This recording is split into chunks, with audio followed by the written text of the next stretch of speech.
a site which is not a market leader at the moment in the U.S., LiveJournal, which was overtaken in the last 3 or 4 years by MySpace and Facebook. LiveJournal is or has been for the last 7 or 8 years, the market leader in blogs and social networking here. Unlike America, where there's a predominance of standalone blogs, in Russia you have 95, 96 of the top 100 blogs are all on the platform of LiveJournal. And this is because it makes it easier for them to compete with one another, easier for them to aggregate their friends, and easier for them to grow their audiences and market themselves. Mm-hmm. The stage of evolution that took place in America, where people left aggregated blogging platforms and went to standalone blogging platforms, hasn't come here yet. There are various different reasons for this.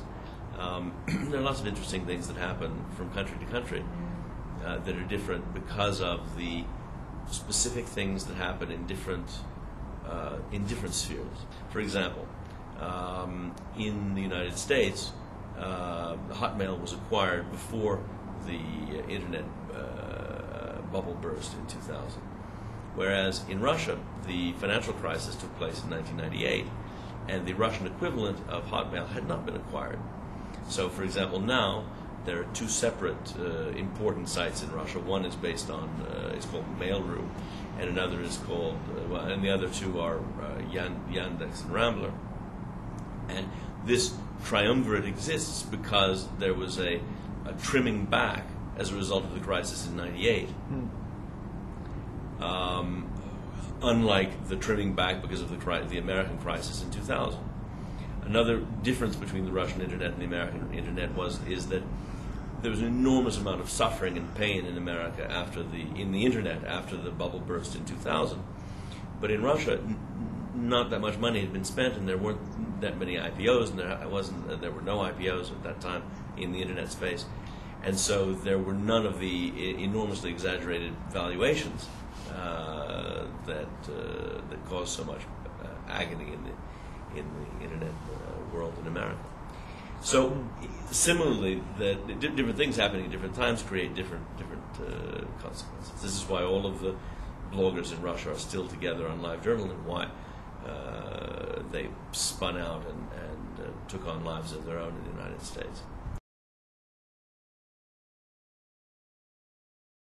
Well, the biggest change has already taken place. It's happened during the course of the last year. And that was the arrival of 2 clones of existing Western social networks.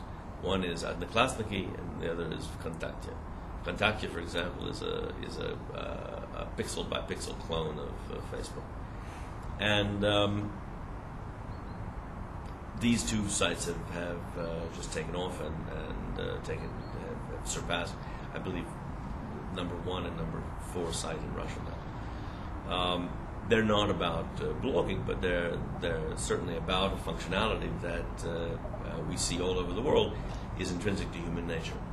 And so they've grown very quickly, and that has changed, more than anything else, changed not only the face of social networking, but also advertising in Russia, because it's unleashed, it's almost, if you can imagine,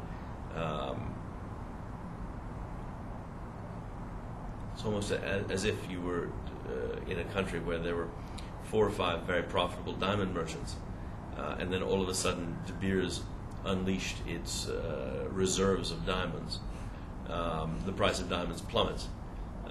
We're seeing a possible situation in the next year or 2 where, because of the enormous increase in social network inventory, it completely dwarfs and completely overshadows the Web 1.0 rather costly to generate inventory, which means cheap inventory is going to be able to make a lot more money than expensive inventory, which is going to put a squeeze on the quality content producers.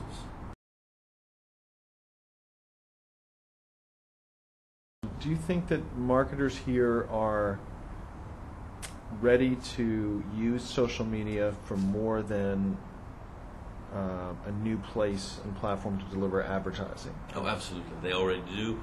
There's an enormous amount of below the line, between the lines communication that goes on LiveJournal especially. We're, I think, the platform of choice because LiveJournal is the place where people talk seriously about things. They're not simply, on the one hand, explaining that they went to school with this person or that person, or talking about how they've just broken up with their boyfriend or their girlfriend. They're actually arguing about things, and there's meat and substance to it. I think for that reason, in the future, not only will LiveJournal, but also these smaller sites, which are not drowned by vast amounts of traffic, but where there's actually a brand, where there's actually some real interaction between the site itself and the user. There's going to be more and more of this kind of advertising. I mean, one of the interesting things, I suppose, with the very, very, very large social networks is that there's not a lot of it. There's more interaction between the users and among the users than there is between the user and the site itself. Mm-hmm. Cool.